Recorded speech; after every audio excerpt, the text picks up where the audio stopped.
함께 보실 하나님 말씀은 구약 성경 이사야 13장과 14장입니다. 오늘 말씀 읽기 본문은 13장, 14장 두 장을 읽는 날인데 시간 관계상 다 읽지는 않고요. 13장 1절부터 마지막 절인 22절까지 말씀을 함께 봉독하겠습니다. 구약 성경 이사야 13장 1절부터 22절까지 말씀, 구약 성경 982면 전후를 보시면 되겠습니다. 1절부터 함께 봉독합니다. 아모스의 아들 이사야가 바벨론에 대하여 받은 경고라. 너희는 민둥산 위에 기치를 세우고 소리를 높여 그들을 부르며 손을 흔들어 그들을 존귀한 자의 문에 들어가게 하라. 내가 거룩하게 구별한 자들에게 명령하고 나의 위엄을 기뻐하는 용사들을 불러 나의 노여움을 전하게 하였느니라. 산에서 무리의 소리가 나뉘며 많은 백성의 소리 같으니 곧 열국 민족이 함께 모여 떠드는 소리라. 만군의 여호와께서 싸움을 위하여 군대를 거멸하심이로다. 무리가 먼 나라에서 하늘 끝에서 왔으며 곧 여호와와 그의 진노의 병기라. 온 땅을 멸하려 함이로다. 너희는 애곡할지어다. 여호와 날이 가까웠으니 전능자에게서 멸망이 임할 것이미로다. 그러므로 모든 손의 힘이 풀리고 각 사람의 마음이 녹을 것이라. 그들이 놀라며 괴로움과 슬픔에 사로잡혀 해산이 임박한 여자같이 고통하며 서로 보고 놀라며 얼굴이 불꽃 같으리로다.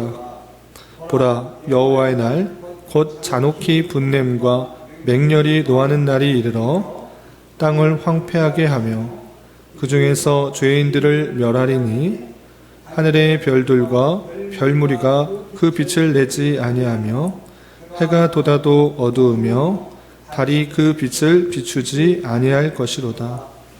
내가 세상의 악과 악인의 죄를 벌하며 교만한 자의 오만을 끊으며 강포한 자의 거만을 낮출 것이며 내가 사람을 순금보다 희소하게 하며 인생을 오빌의 금보다 희귀하게 하리로다.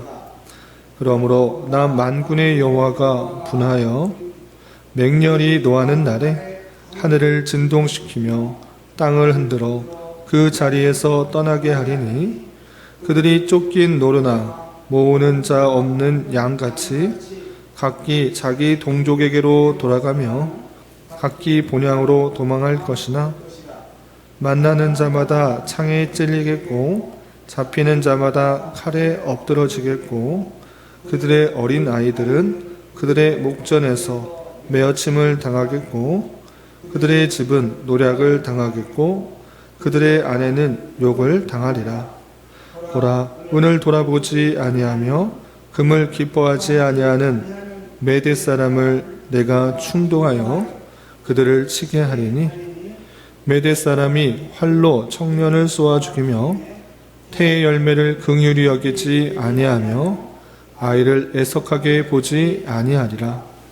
열국의 영광이요 갈대아 사람의 자랑하는 놀이개가 된 바벨론이 하나님께 멸망당한 소돔과 고모라 같이 되리니 그곳에 거주할 자가 없겠고 거처할 사람이 대대에 없을 것이며 아라비아 사람도 거기에 장막을 치지 아니하며 목자들도 그곳에 그들의 양떼를 쉬게 하지 아니할 것이요 오직 들짐승들이 거기에 엎드리고 부르짖는 짐승이 그들의 가옥에 가득하며 타조가 거기에 깃들이며 들량이 거기에서 뛸 것이요 그의 공성에서는 승냥이가 부르짖을 것이요 화려하던 궁정에는 들깨가 울 것이라.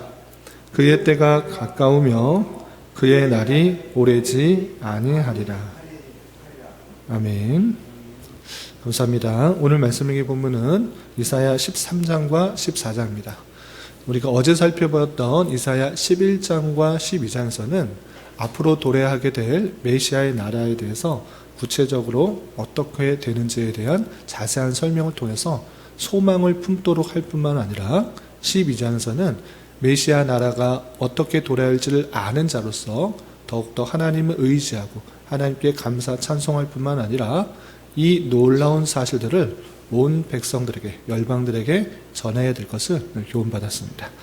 그리고 이어지는 13장부터 23장까지 길게는 이제 이스라엘 백성에 대한 이야기가 아니라 그 주변에 있는 다양한 나라들, 열방들에 대한 심판의 선언들이 이어지고 있습니다.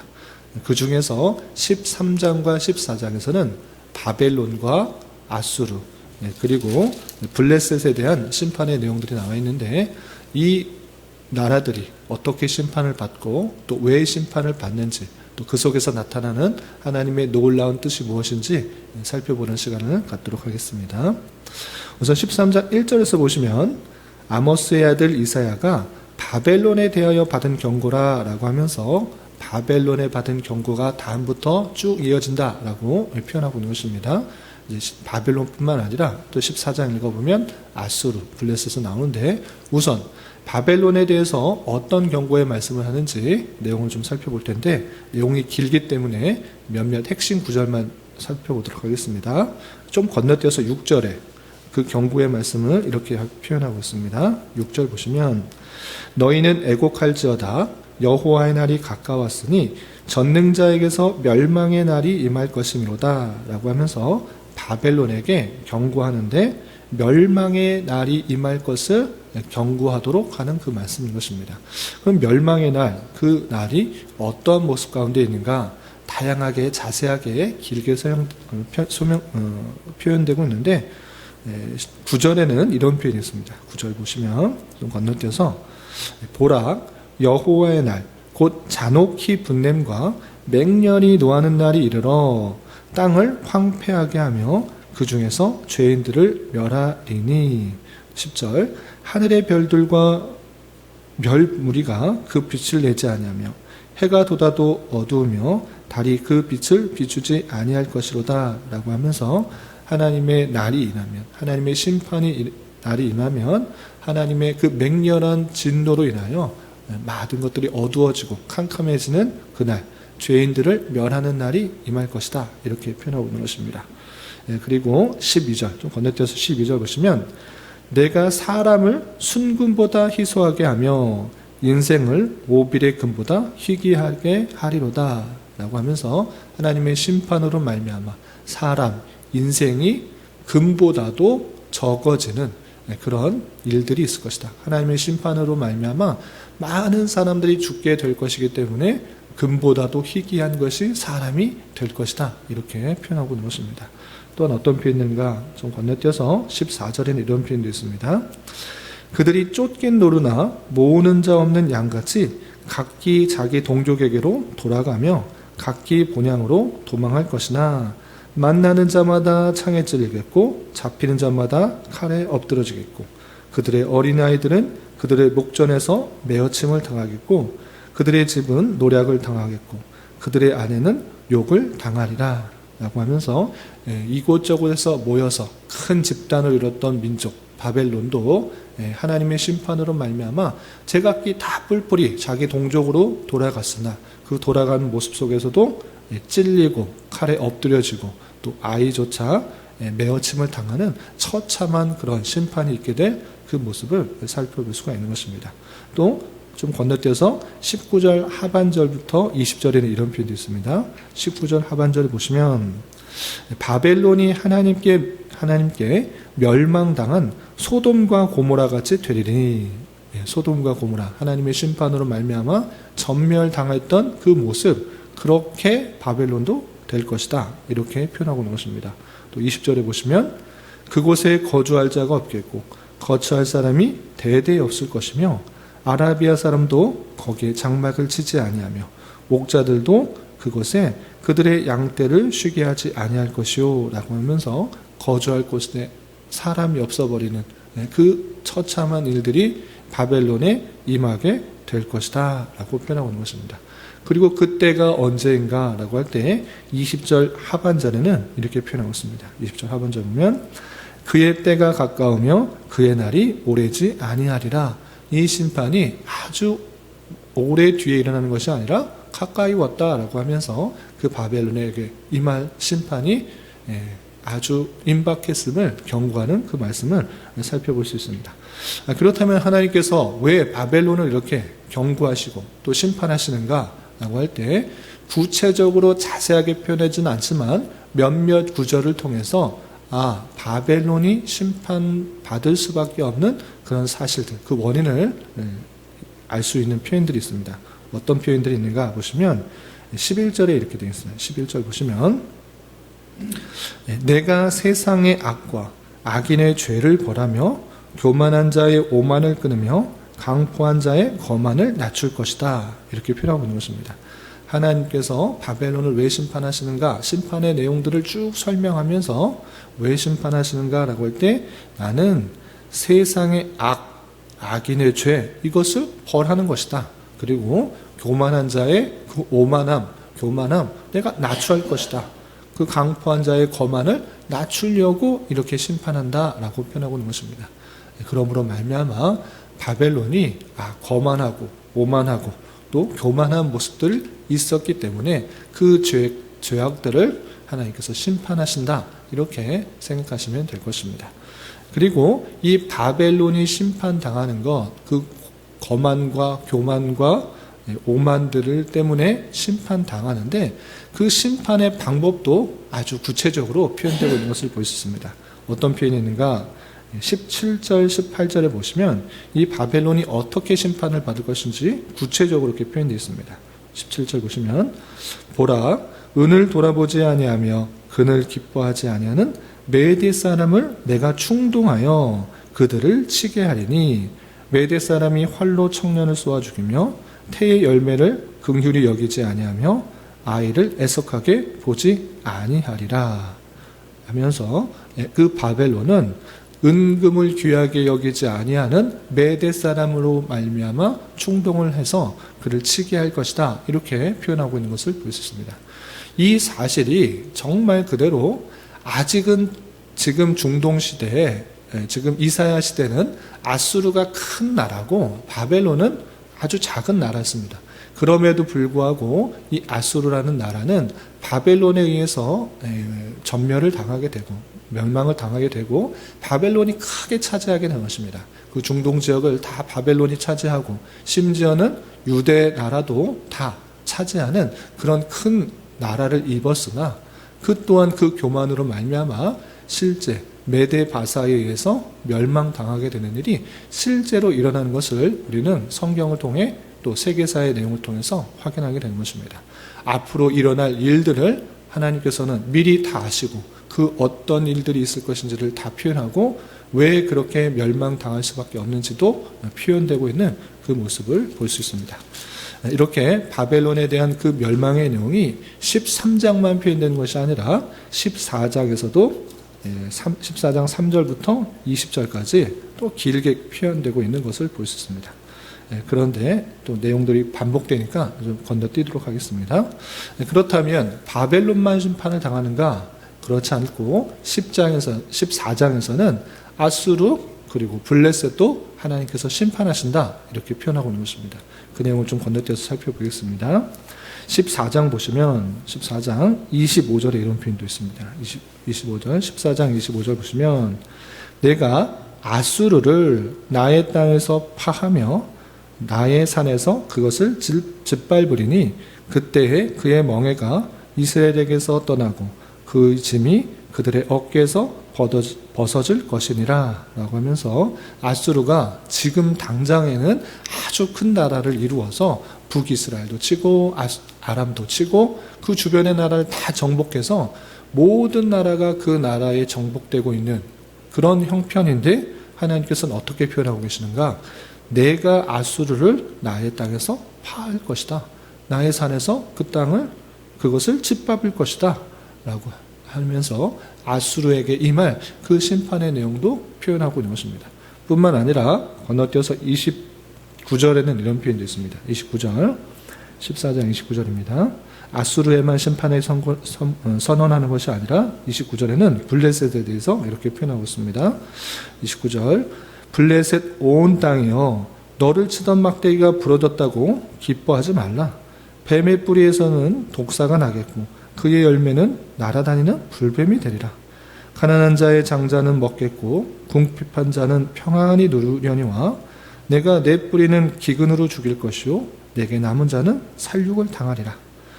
31절 성문이여 슬피울지어다 성읍이여 부르짖을지어다 너 블레셋이여 다 소멸되리로다.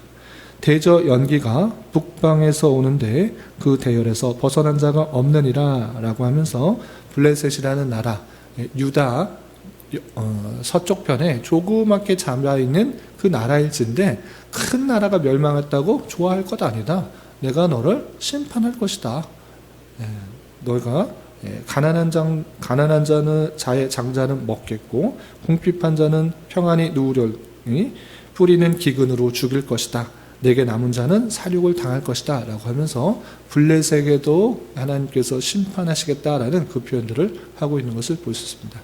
앞으로도 계속해서 모압과 또 두로와 시돈 그 주변의 여러 나라에 대해서 계속해서 심판을 선언하고 있는데 그 선언을 하고 있는 목적이 무엇인가? 모든 사람을 다 심판하시려고 하시려는가? 그 가운데서도 하나님께서는 곳곳에서 하나님의 택하신 백성들을 끝까지 지켜 보호하시겠다라는 그 표현들을 우리는 발견할 수가 있는 것입니다. 어떤 표현이 있는가? 좀 보시면 14장 1절 2절에서는 이렇게 표현되어 있습니다. 계속되는 심판 속에서도 하나님께서는 그 택하신 백성 야곱의 족속들을 어떻게 하시는가 내용을 보겠습니다.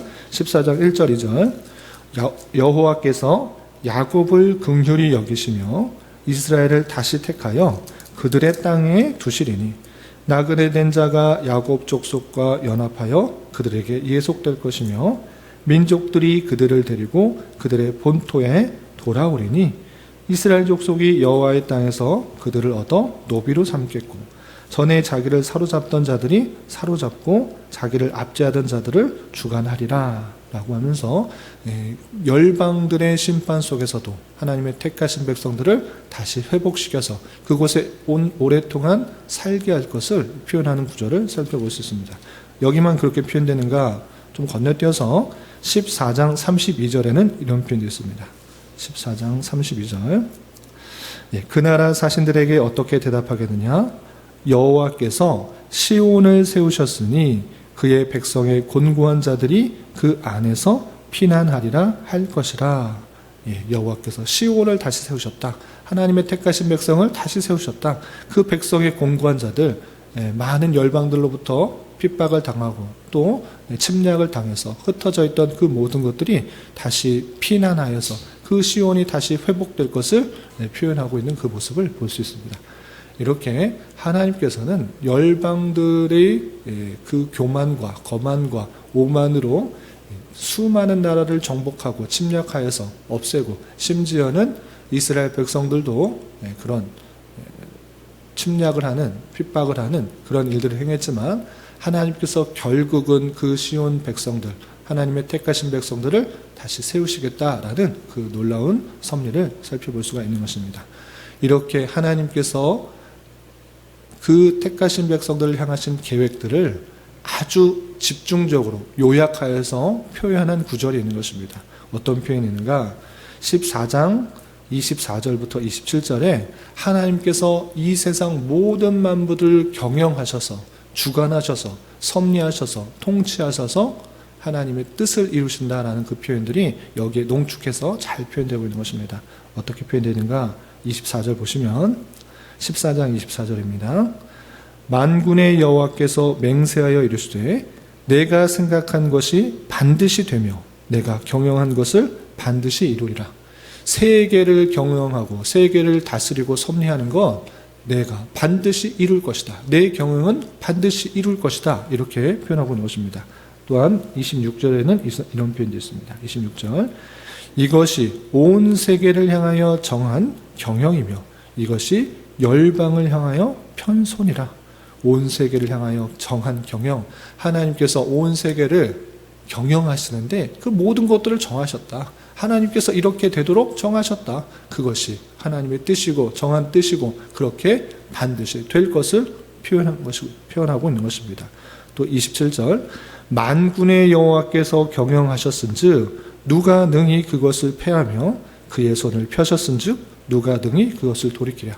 하나님께서 그 일을 작정하시고 또 행하시기 위해서 펴신 손, 그걸 누가 접겠느냐? 하나님께서 그렇게 하시겠다고 하는데 어떤 누가 막을 수 있느냐라고 하면서 이 일들은 반드시 이루어질 것을 표현하고 있는 것입니다. 이것이 온 세계를 향한, 온 세상을 향한 하나님의 경영이고 어느 누구도 막을 수 없는 하나님의 뜻이다. 이렇게 표현하고 있는 것을 살펴볼 수 있는 것입니다. 이런 말씀을 대하는 자로서 먼저 깨달아야 될 것은 무엇인가 라고 할 때 하나님께서 이 세상 모든 만물을 정하신 뜻대로 이루어 나가신다. 하나님께서 택하신 백성들, 이스라엘 백성들만 운행하시고 다스리시는 것이 아니라 온 세계 열방을 하나님의 뜻 가운데 다스려 가신다. 심판하신다. 그 뜻을 우리는 잘 알아야 될 것입니다. 그런 가운데 그 경영하시는 뜻의 최종적인 목표가 무엇인가? 하나님께서 온 세상을 정하신 뜻대로 경영하시는 그 방면에 가장 궁극적으로 무엇을 위해서 그렇게 경영하시는가라고 할 때 오늘 말씀에서도 찾아볼 수 있다시피 하나님의 택하신 백성, 하나님의 택하신 백성들을 구원케 하시려고 또 올바르게 살아가게 하시려고 그 열방들을 경영하여서 그 택하신 백성들이 올바로 살아가지 않을 때는 심판의 도구로서 사용하시고 또 심판의 도구로 사용하여서 그들을 심판하셨을지라도 온 열방이 흩어져 있을지라도 하나님께서 하나님의 때에 다시 회복시키시고 구원시켜서 그 뜻대로 나아가신다. 이렇게 말씀하시는 그 말씀들을 잘 살펴봐야 될 것입니다.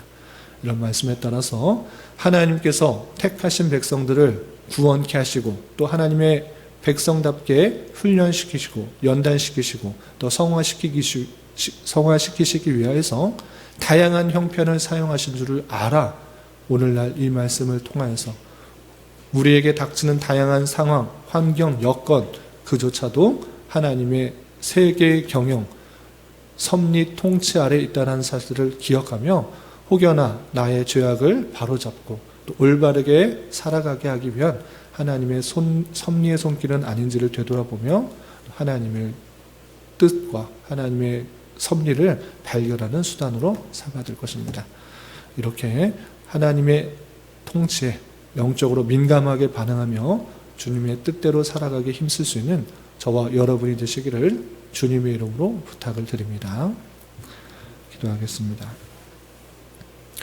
하나님 아버지 감사합니다. 오늘 말씀을 통해서 바벨론과 아수르와 블레셋의 심판의 경고의 말씀을 대하였습니다. 이런 말씀을 대하는 자로서 이 세상 모든 만물을 통치하시고 경영하시는 분이 주님이심을 온전히 깨닫게 하여 주시고 이 세상을 의지하는 것이 아니라 하나님을 더욱더 의지하는 자 되게 하여 주시고 하나님께서 열방과 그 모든 것들을 사용하셔서 하나님의 택하신 백성들을 위하여 사용하시는 놀라운 섭리 경영을 믿고 내 앞에 닥친 다양한 상황들에 대하여 영적인 눈을 들어 잘 분별하게 하여 주시고 주님의 선하신 섭리를 잘 깨달을 수 있는 자 되게 하여 주시옵소서. 주님, 2024년도 새해가 시작되었습니다.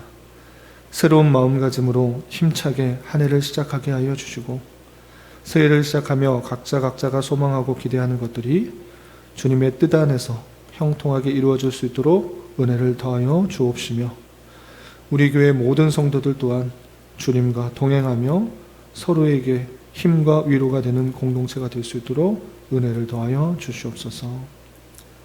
주님, 교회 내 육체의 질병과 연약함으로 생활이 어렵고 불편한 가운데 있는 여러 성도들이 있습니다.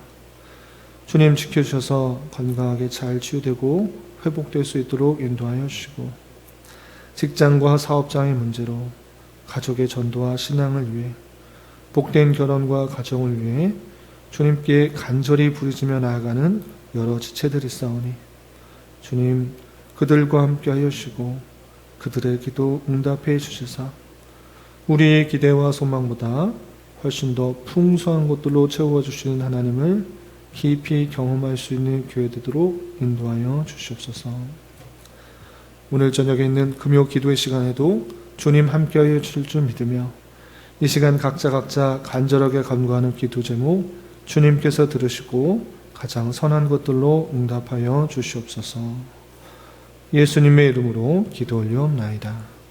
아멘.